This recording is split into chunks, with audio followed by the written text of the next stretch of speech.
Good morning students. Online video lecture की कड़ी के अंदर मैं महिपाल सिंह एक बार फिर से आप सभी लोगों का स्वागत करता हूं।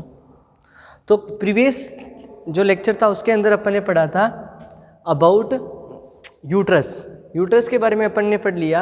अपन बात किसके बारे में कर रहे थे? अपन बात कर रहे थे फीमेल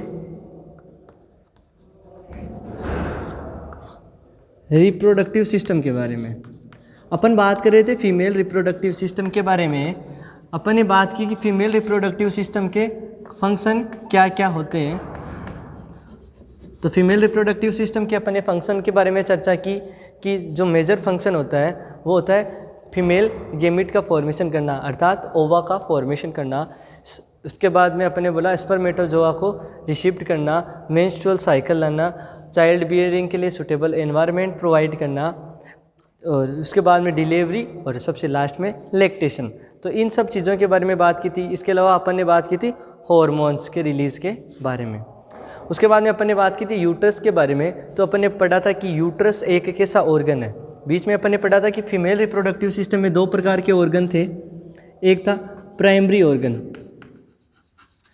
ऑर्गन्स, जिसके अंदर अपन ने अभी तक स्टडी नहीं किया।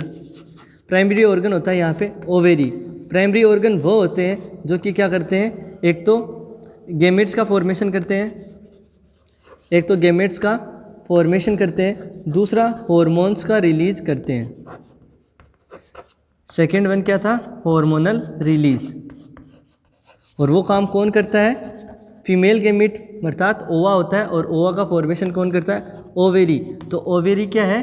प्राइमरी सेक्स ऑर्गन फीमेल के अंदर। ठीक है।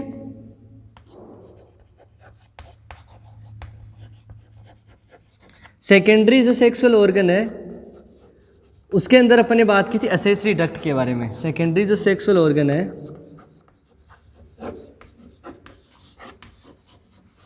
उसके अंदर अपन ने बात की थी किसके बारे में?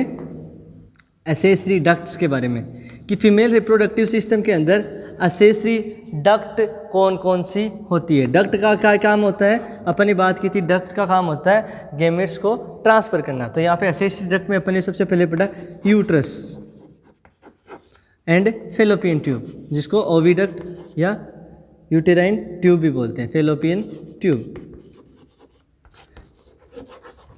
दोनों के बारे में ब्रीफली स्टडी कर ली थी। उसके बाद में क्या आएगा? यूट्रस आ गया, फेलोपियन ट्यूब आ गया, उसके बाद में सर्विक्स आ गया,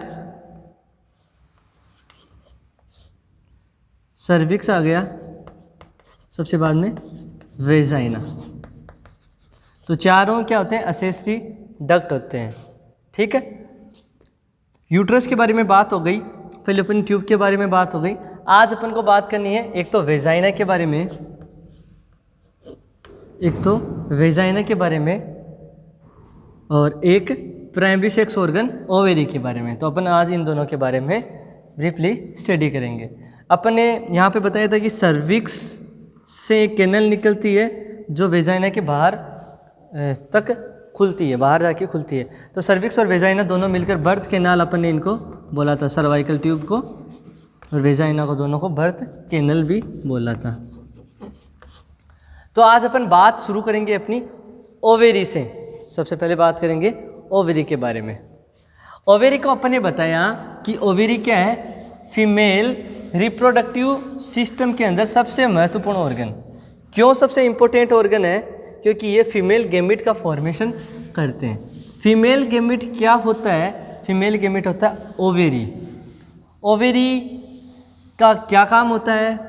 ओवा का रिलीज करना। फीमेल गेमिट होता है ओवा, और फीमेल गेमिट फॉर्मेशन करने वाला ऑर्गन क्या होता है? ओवेरी। ठीक है। बात को थोड़ा चेंज किया, थोड़ा सा गलत बोल गया था पहले। तो अपन बात करेंगे primary sex organ in female. Primary sex organ in female. तो फीमेल के अंदर प्राइमरी सेक्स ऑर्गन क्या होता है बच्चों? फीमेल के अंदर प्राइमरी सेक्स ऑर्गन होता है ओवेरी।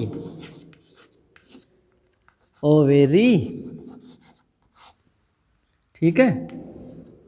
आज बात करेंगे ओवेरी के बारे में।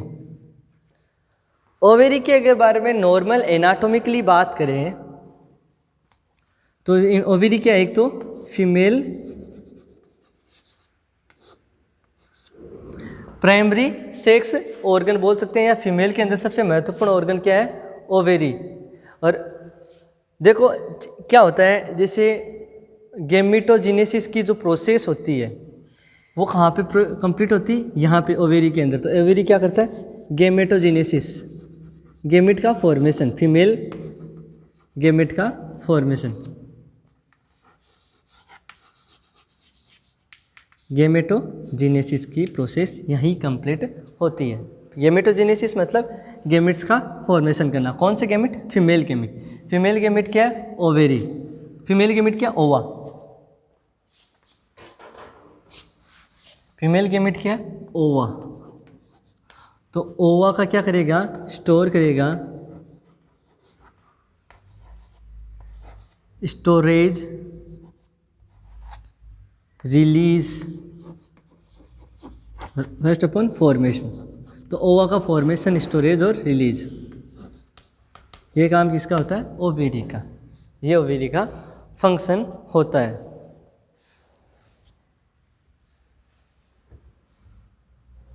अब ओवेरी वह ऑर्गन है जो फीमेल गेमेट्स का फॉर्मेशन करता है, अर्थात प्राइमरी सेक्स ऑर्गन है फीमेल में। ओवेरी के बारे में प्राइमरी बात करें तो ओवेरी की अगर लोकेशन बात करें तो अपन ने बात किया था कि एब्डोमिनल कैविटी के सबसे लोअर पोर्शन को क्या बोलते हैं, पेल्विक एरिया। ठीक है, तो ये कहाँ पे होती है, ये होती है। अगर नल्ली पेरस में बात करें, नल्ली पेरस वो औरत होती है जो जिस औरत ने एक बार भी बच्चा पैदा नहीं किया, मतलब कि लेडी वो has never achieve a pregnancy, एक महिला जिसने कभी पहले प्रेगनेंसी अचीव नहीं की, उसको बोलते हैं नल्ली पेरस। तो नल्ली पेरस में ओवेरी कहाँ होती है, इन ओवेरियन, इन ओवेरियन फोसा, ओवेरियन फोसा के अंदर होती है। और ये ओवेरियन फोसा कहाँ पे होती है, at lateral pelvic wall, pelvis, lateral side of pelvis, या पेल्विक वॉल की जो लेटरल साइड है, पेल्विक की जो लेटरल वॉल है या लेटरल साइड है, साइड वाली, वहाँ पे एक फोसा होती है, उस फोसा के अंदर ओवेरी होती है। तो अपन बोल सकते हैं in ovarian fossa at lateral pelvic wall. ठीक है, यहाँ पे क्या होती है इसकी लोकेशन, लोकेशन कहाँ होती है, ओवेरियन फोसा में। ओवेरियन फोसा कहाँ होती है, लेटरल पेल्विक वॉल के पास में। तो ये चीज़ भी अपन को ध्यान में रखनी है कि ओवेरी की लोकेशन क्या होती है। अब बात करें ओवेरी के मेजरमेंट की, तो मेजरमेंट लेंथ, विड्थ और थिकनेस। तो लेंथ होती है इसकी लगभग 2.5 to 3.5, विड्थ होती है इसकी 2 एंड थिकनेस होती है 1 सेंटीमीटर। कहीं कहीं पे आपको मिलेगा 3, 2, 1, लेंथ, विड्थ और थिकनेस। ठीक है, तो ये चीज़ भी ध्यान में रखनी है। यहाँ पे आपको 1 से 2, 2 से 3, 3 से 4 भी देखने को मिल सकता है। तो ये चीज़ें ध्यान रखनी है। इसके अलावा इसका कलर, कलर होता है इसका पिंकिश ग्रे,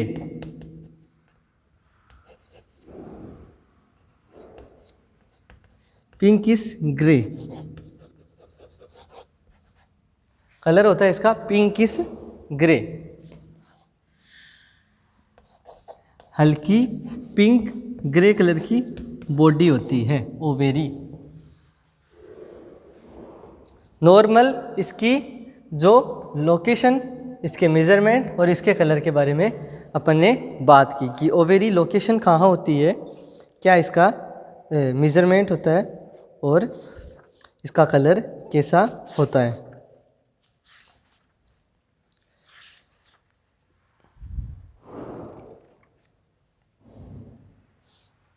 अब बात करेंगे अपन ओवेरी के फंक्शन के बारे में।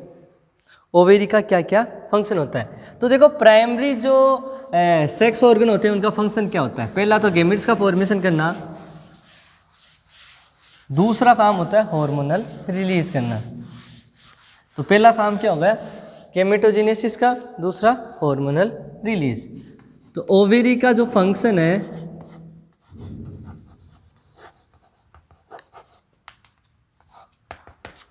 फंक्शन क्या होगा, एक तो गेमेटोजेनेसिस,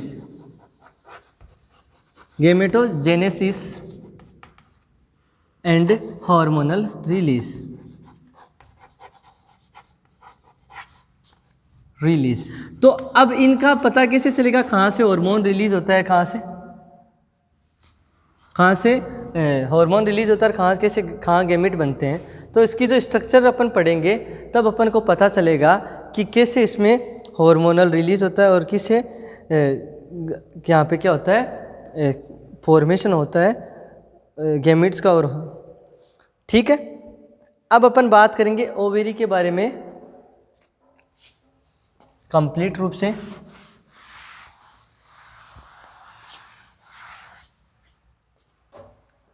मान लीजिए ये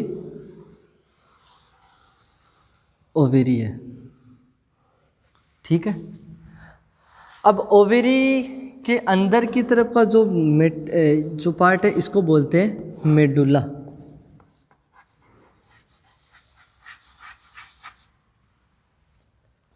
मेडुला, ठीक है। अपन ने फंक्शन क्या किया, अपन ने फंक्शन बताया गेमेटोजेनेसिस,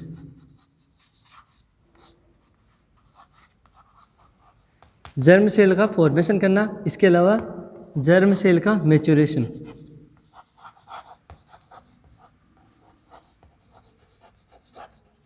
इसके अलावा hormonal release.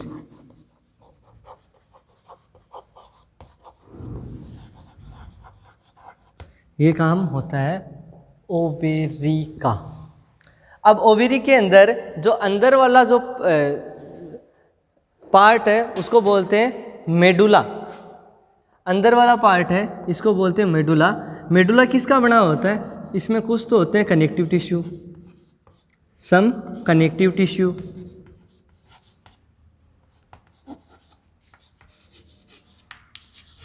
And unstriped muscles,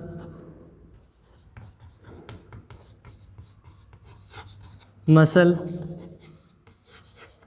connective tissue होते हैं, अनस्ट्रिप्ड मसल्स होती है, और कुछ लाइक इस हिसाब से कलेक्शन ऑफ सेल होता है, कुछ इस हिसाब से कलेक्शन ऑफ सेल होते हैं, some collection of cells, some collection of cells. और इस कलेक्शन ऑफ सेल्स को क्या बोलते हैं, हिल्लस सेल, हिल्लस सेल। और ये हिल्लस सेल होती है मेल के जो टेस्टिस के अंदर जो इंटरस्टिशियल सेल होती है उसके होमोलोगस, ठीक है। यही हिल्लस सेल होती है homologous to interstitial cell, homologous to interstitial cell of testis। इसके अंदर कुछ अनस्ट्रिप्ड मसल्स लाइक दिस, तो इसको बोल दिया सम अनस्ट्रिप्ड मसल्स। कुछ होंगे unstripped muscles and connective tissue, ये हो गए कनेक्टिव टिश्यू, ठीक है। तो ये आपको ध्यान में रखना है। ये तो क्या हो गया, ये लो यहाँ पे जाके छोड़ दिया मैंने यहीं तक।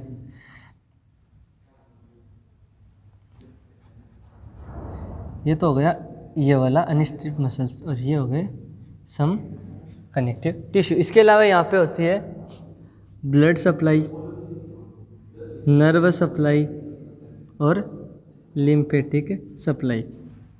इसी के अंदर होती है ब्लड सप्लाई, मेडुला के अंदर ही होती है blood supply,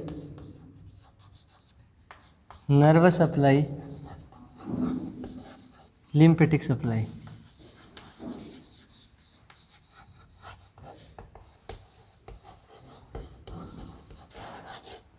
blood, nerve and lymphatic supply. अब बात करते हैं, क्या पढ़ा? ओवेरी, ओवेरी को अपन ने, ओवेरी के बारे में बात करें। ओवेरी क्या है? Female primary sex organ. Female primary sex organ वह ऑर्गन होता है जो फॉर्मेशन करता है फीमेल गैमेट का। फीमेल गैमेट अर्थात ओवा का फॉर्मेशन करना। तो ओवा का फॉर्मेशन करने वाली स्ट्रक्चर होती है ओवेरी, जिसका वेट होता है लगभग 2.5 ग्राम के आसपास। और लेंथ विड्थ और थिकनेस की बात की थी कि 1, 2 और 3, थिकनेस 1, विड्थ 2 और लेंथ 3 सेंटीमीटर। कलर होता है पिंकिश ग्रे बॉडी, ठीक है। इसके अलावा ये कहाँ होती है? ओवेरियन फोसा में प्रेजेंट होती है। ओवेरियन फोसा कहाँ होती है? लेटरल पेल्विक वॉल पे, ठीक है। ओवेरीज अब किसके द्वारा जुड़ी हुई होती है उसके बारे में भी बात करेंगे कि ओवेरी का कनेक्शन किस हिसाब से होता है, कैसे वो पेरिटोनियल जो कैविटी है या पेल्विक जो कैविटी है उसके अंदर ये लोकेटेड होती है, उसके बारे में अपन बात करेंगे। तो उससे पहले अपन ने बात की कि ओवेरी को अपन ने 2 भागों में बांटा। ओवेरी को अपन ने 2 भागों में बांट दिया। अंदर वाले पार्ट को अपन ने बोला मेडुला। ओवेरी का अंदर वाला जो पोर्शन है उसको बोला मेडुला। मेडुला बना हुआ होता है कनेक्टिव टिश्यू का। इसके अलावा यहाँ पे कुछ अनस्ट्रिप्ड मसल्स होती है और यहाँ पे ब्लड वेसल्स भी होती है, मतलब ब्लड सप्लाई होती है, नर्वस सप्लाई भी होती है, लिम्फेटिक सप्लाई भी होती है। अगर आप और डीप में जाते हो कि ब्लड सप्लाई इसको कौन करता है, तो ओवेरियन आर्टरी इसको ब्लड सप्लाई करती है। और ओवेरियन आर्टरी जो एब्डोमिनल आयोटा है उसकी ब्रांच होती है। और वीनस ड्रेनेज की बात करें तो Venus drainage ovarian when he करती है, जो कि इन्फीरियर वेना केवा में जाके आगे कनेक्ट होती है। इसके अलावा यहाँ पे लिम्फेटिक सप्लाई भी होती है। लिम्फेटिक सप्लाई का काम भी कौन करता है? ओवेरियन आयोटिक लिम्फ नोड, ठीक है। ये बारे में अपन ने मेडुला के बारे में बात की। इसके अलावा मेडुला का कोई सिग्निफिकेंट फंक्शन नहीं होता, जैसे कि अपन बात कर रहे हैं कि ओवेरी फीमेल सेक्स ऑर्गन है, फीमेल प्राइमरी सेक्स ऑर्गन है। और प्राइमरी सेक्स ऑर्गन अर्थात सीधी सी बात ये हो गई कि वो क्या काम करेंगे? जर्म सेल का फॉर्मेशन, जर्म सेल का मैच्योरेशन अर्थात ओवाकार फॉर्मेशन, मैच्योरेशन एंड रिलीज, इसके अलावा हार्मोनल रिलीज। जबकि मेडुला ऐसा कोई काम नहीं करता। तो ये इतना इम्पोर्टेंट पार्ट नहीं है। सिर्फ यहाँ पे blood supply, nervous supply, lymphatic supply होती है, वो महत्वपूर्ण चीज़ यहाँ पे है, ठीक है। अब बात करें मेडुला के बारे में, तो मेडुला के बाहर का जो ये पोर्शन है इसको बोलते हैं कॉर्टेक्स। जो आउटर पार्ट ऑफ ओवेरी है उसको कॉर्टेक्स, ठीक है। आउटर पार्ट ऑफ ओवेरी को बोल दिया कॉर्टेक्स, ठीक है। अब कॉर्टेक्स के चारों तरफ जो एक लेयर होती है वो क्यूब लाइक सेल की, कॉर्टेक्स के चारों तरफ क्यूब लाइक सेल्स की क्या होती है? लेयर प्रेजेंट होती है। और अब जो ये क्यूब लाइक सेल्स हैं इनको बोलते हैं cuboidal germinal epithelial cells. Cuboidal germinal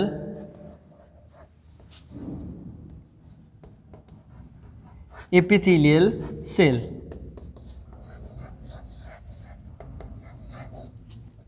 cuboidal germinal epithelial cell.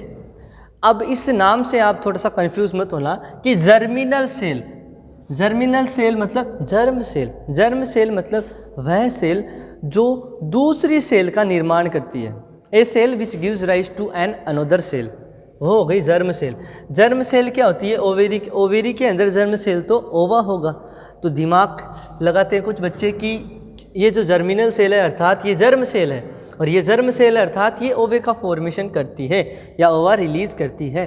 तो बिल्कुल आप गलत होगे। ये जर्मिनल नाम है इसका, ये जर्म सेल बिल्कुल भी नहीं है, ये बात ध्यान रखना।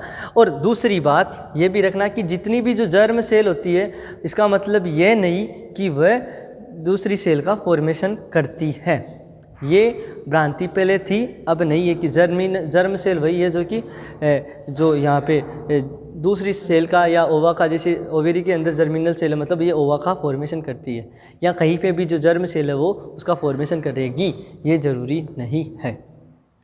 ठीक है, तो कोर्टेक्स जो कि ओवेरी का आउटर पार्ट है, कोर्टेक्स के सराउंडिंग भी एक लेयर बनी हुई होती है, वो बनी हुई होती है क्यूबोइडल जर्मिनल एपिथेलियल टिश्यू की या एपिथेलियल सेल्स की।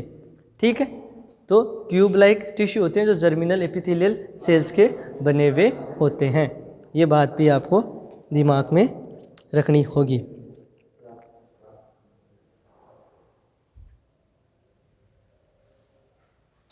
इसके अलावा अपन बात करें यहाँ पे कि इसके अंदर क्या होता है। ये जो अंदर का कोर्टेक्स वाला पार्ट है ये बना हुआ होता है स्ट्रोमल सेल का। अंदर वाला जो पार्ट है वो बना होता है स्ट्रोमल सेल, स्ट्रोमल सेल का। स्ट्रोमल सेल क्या होती है, ये जो जर्मिनल एपिथेलियल सेल्स की जो लाइनिंग बनी हुई है इस तरफ से यहाँ से थोड़ी सी मोटी होती है। ये पूरी की पूरी स्ट्रोमल सेल है, ये पूरा स्ट्रोमल सेल का ही बना हुआ होता है। कोर्टेक्स होता है वो स्ट्रोमल सेल का ही बना हुआ होता है।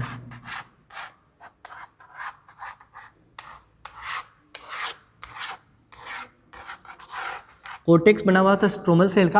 अब स्ट्रोमल सेल क्या होती है, जो beneath the stromal cell is thicked beneath the cuboidal germinal epithelial layer.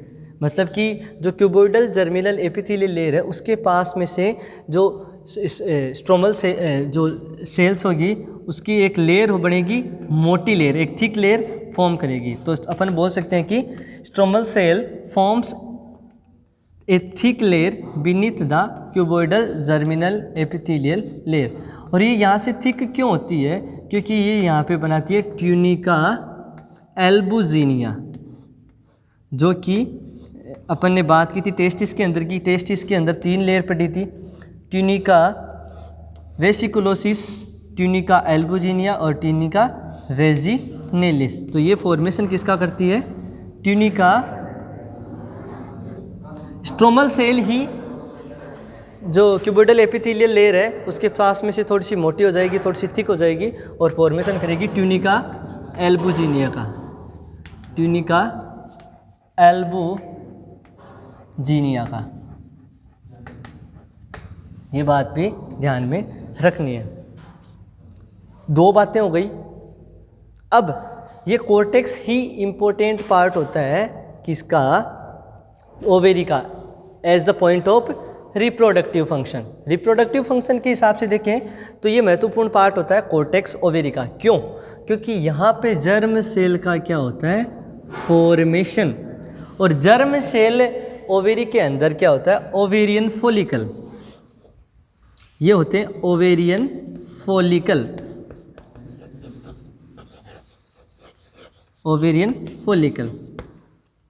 Ovarian follicle ही क्या होते हैं, ओवेरी की फंक्शनल यूनिट होते हैं। ओवेरी की जो फंक्शनल यूनिट है, मतलब the cell which concerned with the gametes formation and the hormonal release, that is functional unit of the ovary. Functional unit, functional unit क्या होती है, ओवेरियन फॉलिकल। तो अपन ने बोला कि स्ट्रोमा की बना हुआ होता है कोर्टेक्स। स्ट्रोमा थोड़ा सा साइड से, जहाँ से क्यूबोइडल एपिथेलियल लेयर है वहाँ से थोड़ा सा मोटी हो जाती है, थोड़ी सी थिक हो जाती है। थिक होकर वो बनाती है ट्यूनिका एल्बुजिनिया। उसके अंदर जब जाते हैं तो यहाँ पे ये महत्वपूर्ण चीज़ें होती है ओवेरियन फॉलिकल। अंदर की तरफ काफ़ी सारे ओवेरियन फॉलिकल्स होते हैं। हालांकि ये ओवेरियन फॉलिकल्स काफ़ी सारी वेरियस जो डेवलपमेंटल स्टेज है उनसे होकर गुजरते हैं। ठीक है, और लास्ट में जाके ये मेच्योर होके ओवा को रिलीज करते हैं। ठीक है, अब क्या होता है, ओवेरियन फॉलिकल्स का जो फंक्शन है, ये है ओवेरियन फॉलिकल्स। ये ओवेरियन फॉलिकल्स का जो फंक्शन होता है वो प्यूबर्टी के बाद में शुरू होता है। फंक्शन अर्थात ओवा का रिलीज़ करना, हॉर्मोन्स का रिलीज़ करना, ये प्यूबर्टी के बाद में शुरू होता है। तो दिमाग में बात ये आती है कि क्या जो ओवेरियन फॉलिकल्स होते हैं वो प्यूबर्टी के बाद में ही डेवलप होते हैं। तो इसका जवाब ये होगा कि ओवेरियन फॉलिकल्स जब एक बच्ची का बर्थ होता है, जन्म होता है, वहाँ से ही ओवेरियन फॉलिकल्स प्रेजेंट होते हैं। ओवेरियन फॉलिकल्स वहाँ भी प्रेजेंट होते हैं। बस ये जो स्ट्रोमा की जो सेल है, जिसको अपन ने बोला ओवेरियन फॉलिकल्स, ओवेरियन फॉलिकल्स को अपन स्ट्रोमल सेल भी बोल सकते हैं, स्ट्रोमल सेल, क्योंकि स्ट्रोमा के अंदर जो सेल है उनको स्ट्रोमल सेल, स्ट्रोमा के अंदर जो सेल है वो स्ट्रोमल सेल। तो ये स्ट्रोमल सेल क्या होती है? एट बर्थ, बच्ची का जब जन्म होता है, जब एक बेबी बर्थ करती है, तो उस समय भी लगभग 5 लाख के आसपास ओवेरियन फॉलिकल्स प्रेजेंट, ये जो स्ट्रोमल सेल्स है या ओवेरियन फॉलिकल्स है, ये प्रेजेंट होते हैं। और जब बर्थ के टाइम जो ओवेरियन फॉलिकल्स प्रेजेंट होते हैं उनको बोलते हैं primordial follicle, primordial follicle, follicles that present at birth. जो फॉलिकल्स एक ओवेरी के अंदर बच्ची के जन्म होने के बाद में प्रेजेंट होते हैं उनको प्रीमोडियल फॉलिकल्स बोलते हैं। और ये फॉलिकल्स सब क्या होते हैं? स्ट्रोमा की सेल होती है, लेकिन अपन बोल सकते हैं ये प्रीमोडियल फॉलिकल्स इनएक्टिव फॉर्म में होते हैं। ये क्या होते हैं? Inactive, inactive. ठीक है, तो ये दिमाग में ध्यान में रखने वाली बात होती है।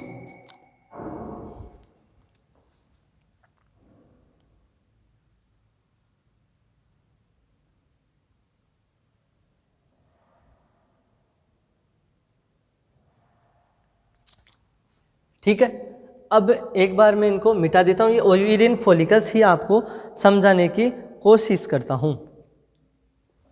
नॉर्मल स्ट्रक्चर के बारे में अपने बात कर ली।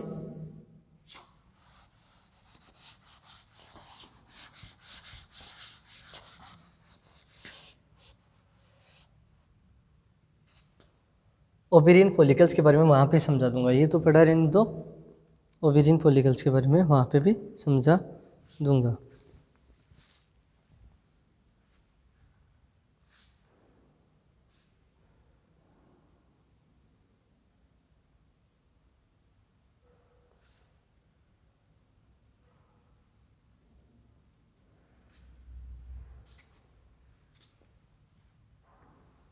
अब क्या बोला मैंने कि प्यूबर्टी से पहले, मतलब बिफोर प्यूबर्टी ओवेरी क्या होती है? इनएक्टिव होती है। ओवेरी इनएक्टिव होती है, इनएक्टिव, ओवेरी इनएक्टिव होती है। ठीक है, लेकिन क्या जो स्ट्रोमा के अंदर जो सेल है वो जो जिसको अपन बोला ओवेरियन फॉलिकल्स, ये प्रेजेंट होंगे? बिल्कुल होंगे। Stromal cell, but stromal cell contain ovarian follicles, contain follicles, only follicles लिखूंगा। और उन फॉलिकल को बोला मैंने primordial follicle, primordial follicle.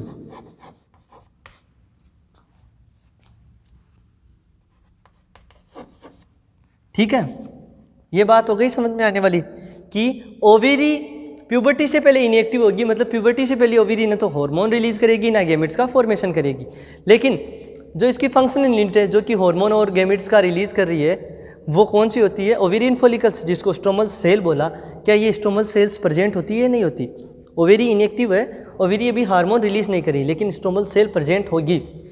Stromal cell अभी सिर्फ प्रीमोडियल स्टेज में होगी, मतलब ये जो फॉलिकल्स है, जब बच्ची बर्थ होगी तब जो फॉलिकल्स प्रेजेंट होंगे इनको प्रीमोडियल फॉलिकल्स बोलते हैं। और ये प्रीमोडियल फॉलिकल्स कैपेबल नहीं होते हार्मोन रिलीज़ करने में और ओवुलेशन करवाने में। इनमें काफ़ी सारी मैच्योरिटी आएगी, मैच्योरिटी आने के बाद में इनका नाम परिवर्तन होगा जैसे जैसे मैच्योर होगा, और वो मैच्योर जो फॉलिकल्स होंगे वही क्या करेंगे?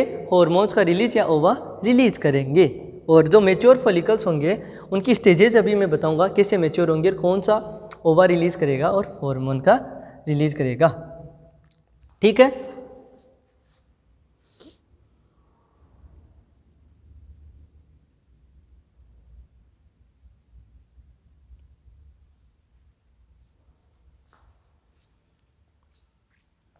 अब अपन बात करते हैं इन फॉलिकल्स के बारे में।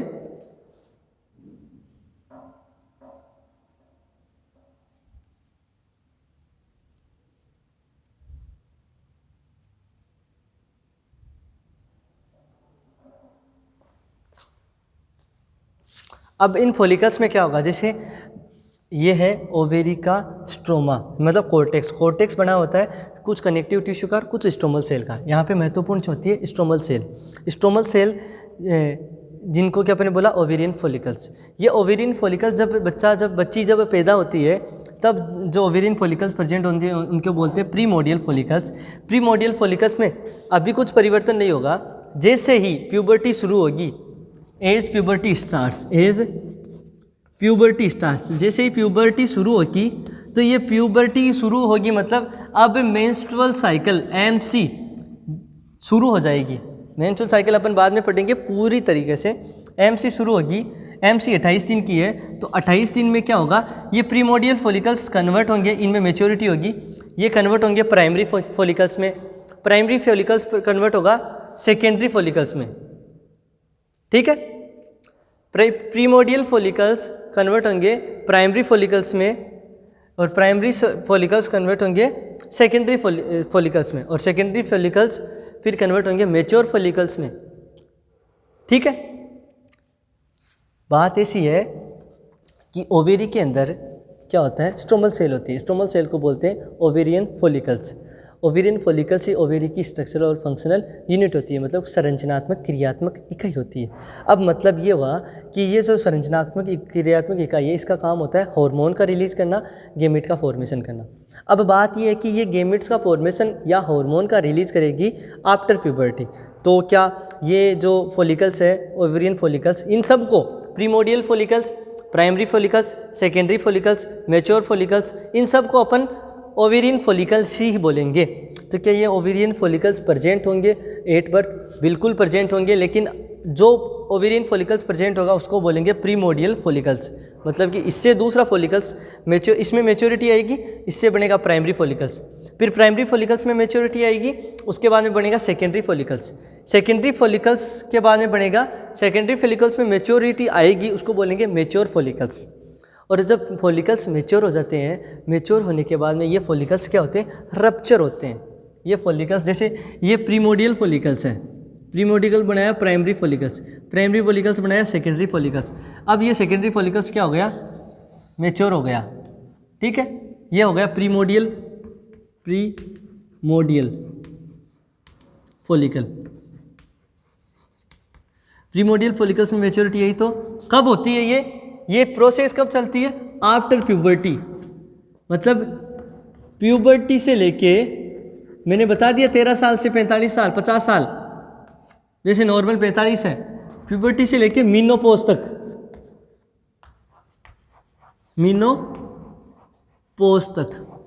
प्यूबर्टी से लेके मीनोपॉज तक ये प्रोसेस होती है। कब? During MC, during each MC, हर मेंस्ट्रुअल साइकिल में ऐसा होता है, ड्यूरिंग ईच MC, हर मेंस्ट्रुअल साइकिल में ऐसा होता है। प्रीमोडियल फॉलिकल्स कन्वर्ट होंगे मेंस्ट्रुअल साइकिल में प्राइमरी फॉलिकल्स में, प्राइमरी फॉलिकल्स कन्वर्ट होंगे, यह है प्राइमरी, प्राइमरी के बाद में यह है सेकेंडरी, सेकेंडरी के बाद में यह है मैच्योर फॉलिकल। ठीक है, ठीक है, ये है मैच्योर फॉलिकल्स। मैच्योर फॉलिकल्स को ही अपन बोलते हैं Graafian follicle. Mature follicles, mature follicles को ही बोलते हैं ग्राफियन फॉलिकल, ग्राफियन फॉलिकल।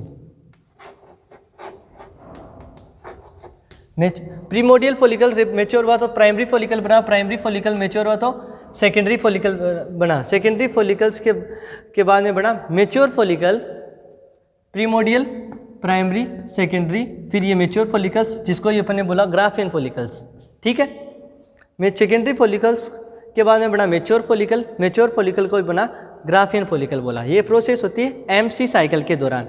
और जब MC साइकिल का 14 डे होता है, वहाँ पे अपन नॉर्मल पढ़ते हैं ओवुलेशन होता है, ओवुलेशन होता है। MC साइकिल के 14th डे पे क्या होता है, ओवुलेशन होता है। तो कैसे होता है, 14th डे पे क्या होता है, जैसे प्रीमोडियल फॉलिकल था, फिर प्राइमरी फॉलिकल आया, फिर सेकेंडरी फॉलिकल आया, फिर मैच्योर फॉलिकल। मैच्योर फॉलिकल को बोला ग्राफियन फॉलिकल।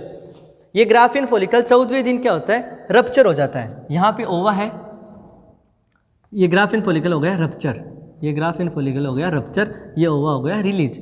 इस प्रोसेस को ग्राफियन फॉलिकल्स का रप्चर होना और ओवा का रिलीज होना, इस प्रोसेस को ही ओवुलेशन बोलते हैं। ये 14वें दिन होती है एमसी साइकिल के।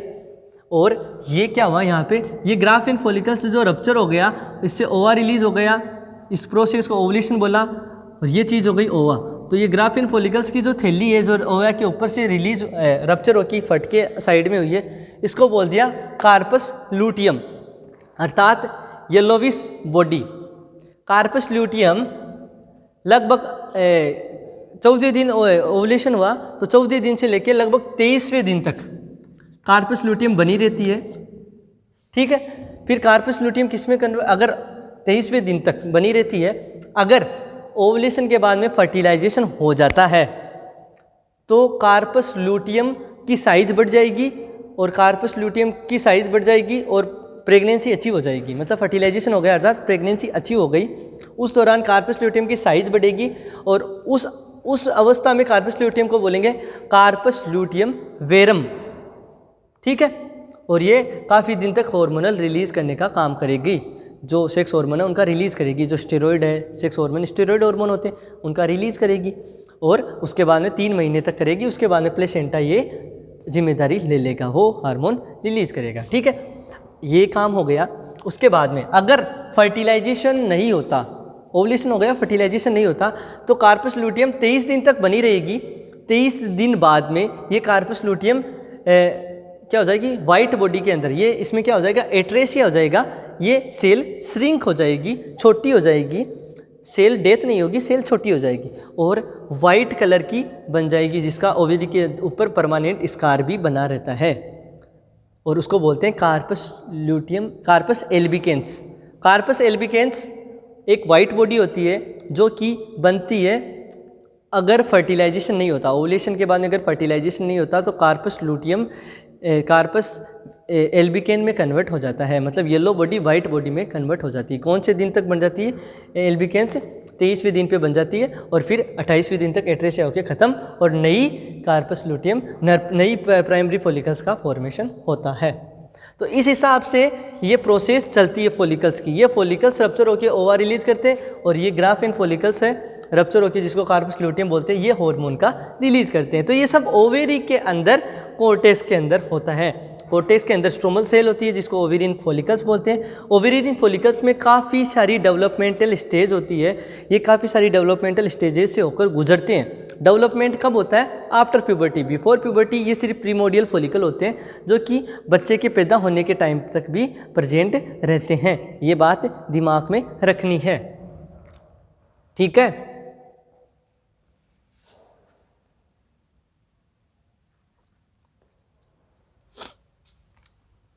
तो यहाँ पे काफ़ी सारे ओवेरियन फॉलिकल्स हैं, मतलब काफ़ी सारे के प्रीमोडियल फॉलिकल्स होते हैं। इनमें प्राइमरी फॉलिकल्स में कन्वर्ट होना, सेकेंडरी में कन्वर्ट होना, मतलब लाखों की तादाद में फॉलिकल्स हैं। क्या लाखों की तादाद में कार्पस ल्यूटियम रप्चर होके ओवुलेशन करती है? लाखों की तादाद में क्या कार्पस ल्यूटियम रप्चर होके ओवुलेशन करती है? तो आपका जवाब क्या होगा? तो यहाँ पे सिर्फ अब मेरा बोलना ये है कि एक या एक से ज़्यादा हो सकते हैं, एक्सेप्शन कुछ ही हो सकता है, एक या एक से ज़्यादा कार्पस जो ग्राफियन फॉलिकल्स है वो रप्चर हो सकते हैं और ओवुलेशन ओवा रिलीज कर सकते हैं, एक या एक से ज़्यादा। ऐसी बात दिमाग में रखनी है, एक या एक से ज़्यादा हो सकता है, बिल्कुल लाखों की तादाद में अपन नहीं बोल सकते, लेकिन एक या एक से ज़्यादा ग्राफियन फॉलिकल्स रप्चर होंगे और ओवा एक या एक से ज़्यादा रिलीज हो सकता है। प्रोसेस कैसी थी समझ में आ गई? दोबारा से बता देता हूँ। अपन बात कर रहे हैं ओवेरी के आउटर पार्ट के बारे में। आउटर पार्ट को बोलते हैं कोर्टेक्स। कोर्टेक्स में जो सेल्स होती है उनको बोलते हैं स्ट्रोमल सेल। कोर्टेक्स बना होता है स्ट्रोमल सेल का और कुछ कनेक्टिव टिश्यू का। स्ट्रोमल सेल साइड से क्या होती है, जो कोर्टेक्स है उसके चारों तरफ एक क्यूबॉइडल सेल्स की लाइनिंग बनी हुई होती है। जो स्ट्रोमा है इसके कोर्टेक्स है उसके चारों तरफ क्या होता है, क्यूबॉइडल सेल की लाइनिंग बनी होती है। क्यूबॉइडल लाइक क्यूबोइडल सेल है, इनको बोल दिया cuboidal germinal epithelial cell. Cube like दिखाई देती है तो इसका नाम क्यूबोइडल हो गया, और जर्मिनल सेल इनका नाम पड़ा है cuboidal germinal epithelial lining. Epithelial cell है तो एपिथेलियल लाइनिंग, तो मतलब कोर्टेक्स के बाहर cube like germinal epithelial cells की एक लाइनिंग बनी हुई होती है। उसके अंदर जो कोर्टेक्स प्रेजेंट होता है, कोर्टेक्स के जो बना हुआ होता है वो एक तो कनेक्टिव टिश्यू का होता है, एक तो कनेक्टिव टिश्यू का होता है और एक होता है स्ट्रोमल सेल का। यहाँ पे महत्वपूर्ण चीज़ है स्ट्रोमल सेल। स्ट्रोमल सेल जिसको अपन क्या बोलते हैं, ओवेरियन फॉलिकल्स।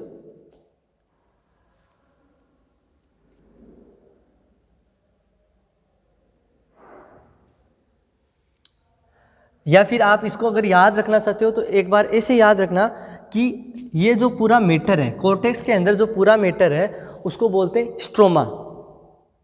कोर्टेक्स के अंदर पूरा जो मैटर है इसको बोलते हैं स्ट्रोमा, और स्ट्रोमा के अंदर होते हैं इस ओवेरी की स्ट्रक्चर और फंक्शनल यूनिट। ये दिमाग में रखने वाली बात ये होगी कि कोर्टेक्स के अंदर जो पूरा मैटर है वो होता है स्ट्रोमा। स्ट्रोमा के अंदर ओवेरी की स्ट्रक्चर और फंक्शनल यूनिट होती है। स्ट्रोमा के अंदर ओवेरी की स्ट्रक्चर और फंक्शनल यूनिट होती है जिसको बोलते हैं ओवेरियन फॉलिकल। स्ट्रोमा के अंदर ओवेरी की स्ट्रक्चरल और फंक्शनल यूनिट होती है जिसको बोलते हैं ओवेरियन फॉलिकल। ये ओवेरियन फॉलिकल हालांकि जब एक बच्ची का जन्म होता है तब भी प्रेजेंट होते हैं, लेकिन ओवेरियन फॉलिकल्स में परिवर्तन, इनमें मैच्योरिटी आएगी आफ्टर प्यूबर्टी। प्यूबर्टी के बाद जब एमसी साइकिल शुरू होता है जो कि मेनोपॉज तक चलता है, उस समय अवधि के दौरान क्या होगा, ये प्रीमोडियल फॉलिकल्स हैं, इनमें मैच्योरिटी आएगी। तो बात ये होगी जो फॉलिकल्स हैं वो सबसे पहले कौन सा बनता है, तो सबसे पहले फॉलिकल्स बनता है प्रीमोडियल फॉलिकल्स। फॉलिकल्स क्या है, ओवेरी की स्ट्रक्चर और फंक्शनल यूनिट। फॉलिकल्स कहाँ प्रेजेंट होते हैं, स्ट्रोमा के अंदर। स्ट्रोमा किसके अंदर होता है, कोर्टेक्स के अंदर। फॉलिकल्स की सबसे छोटी सबसे इमेच्योर यूनिट होती है वो प्रीमोडियल फॉलिकल्स होते हैं, जो कि एट बर्थ भी प्रेजेंट होते हैं। अब क्या होता है, जैसे ही प्यूबर्टी शुरू हो गई, मतलब एमसी साइकिल शुरू हो गया, तो इन फॉलिकल्स में क्या होगा, डेवलपमेंट। प्रीमोडियल प्राइमरी में कन्वर्ट होंगे, प्राइमरी सेकेंडरी में कन्वर्ट होंगे, सेकेंडरी फिर मेच्योर में कन्वर्ट होंगे, और मेच्योर फॉलिकल्स फिर क्या हो जाएंगे, ये रप्चर होंगे और ये ओवा रिलीज हो जाएगा। ऐसा काम होगा।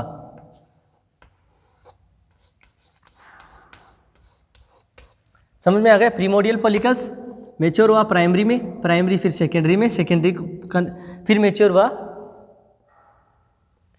सेकेंडरी में, फिर वापस मेच्योरिटी आई तो इसको बोला मेच्योर फॉलिकल या ग्राफियन फॉलिकल्स। ये ग्राफियन फॉलिकल्स एमसी साइकिल के दौरान ये सारी प्रोसेस चल रही है। ग्राफियन फॉलिकल्स एमसी साइकिल के 14 दिन रप्चर होगा और ओवा रिलीज कर देगा। इस प्रोसेस को ओवुलेशन बोला, और जो थैली जो साइड में उसको कार्पस ल्यूटियम बोला। ये कार्पस ल्यूटियम हार्मोनल रिलीज करने का काम करती है। कार्पस ल्यूटियम तब तक बनी रहती है जब तक फर्टिलाइजेशन, कार्पस ल्यूटियम लगभग 23 दिन तक बनी रहती है। अगर फर्टिलाइजेशन नहीं होता है तो 23 दिन तक बनी रहती है, और 23 दिन बाद में ये वाइट बॉडी में कन्वर्ट हो जाती है। जो येलो बॉडी है कार्पस ल्यूटियम वो वाइट बॉडी में कन्वर्ट हो जाती है।